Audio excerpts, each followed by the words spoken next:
అంటే వీళ్ళ సభకి వెళ్లకుండా అయితే ప్రశ్నోత్తరాల లెటర్ ఇవ్వాలంటే అసెంబ్లీలో అడుగు పెట్టాలంటే సంతకం పెట్టిపోవాలా. బయట నుంచి ఇవ్వరు, అది బయట రోడ్డు మీద ఇచ్చేరు ప్రశ్నోత్తరాలు.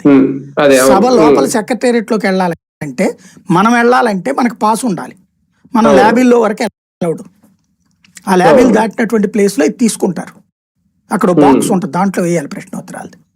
వేయాలంటే అక్కడ సంతకం పెట్టిపోవాలి.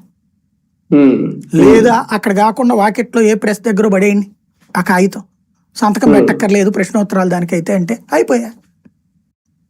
ప్రశ్నోత్తరాలు అడిగారు, దానికి సమాధానాలు దాంట్లో సభలో వచ్చినాయి, అవి చూసాం కదా. అప్పుల గురించి ఇట్లాంటివన్నీ కూడా అవి అడిగారంటే ఏంటి, ప్రతి సెషన్లో వీళ్ళు ప్రశ్నలు అడుగుతున్నారు, వాళ్ళు సమాధానం చెప్తున్నారు. ఆ ప్రశ్నలు ఇవ్వడానికి సంతకం పెట్టాలి వాడు. సభలో కూర్చోలేదు, ఎస్ కూర్చో. ఇప్పుడు వీళ్ళందరూ సభలో రాత్రి పగలు కూర్చుంటున్నారా ఏంది? చంద్రబాబు నాయుడు గారు కూర్చుంటున్నారా? లోకేష్ గారు కూర్చున్నారా? పవన్ కళ్యాణ్ గారు కూర్చుంటున్నారా? ఎమ్మెల్యేలు అందరూ కూర్చుంటున్నారా? 1 గంట కూర్చుంటారు, 2 గంటలు బయట తిరిగి వస్తుంటారు. పాత రోజుల్లో మేము అసెంబ్లీ కవర్ చేసిన రోజుల్లో అయితే 100కి 90% సభలోనే కూర్చునేవాళ్ళు ఎమ్మెల్యేలు. నేను బాగా చూసిన ల్యాబీలు చంద్రబాబు గారిది చూశాను, రాజశేఖర రెడ్డి గారిది చూశాను.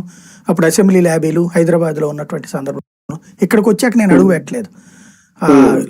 కోడెల శివప్రసాద్ గారు ఉన్నప్పుడు కూడా, అక్కడ ఉన్నప్పుడు నేను కమిటీ మెంబర్గా కూడా ఉన్నా, ఏది మీడియా కమిటీకి.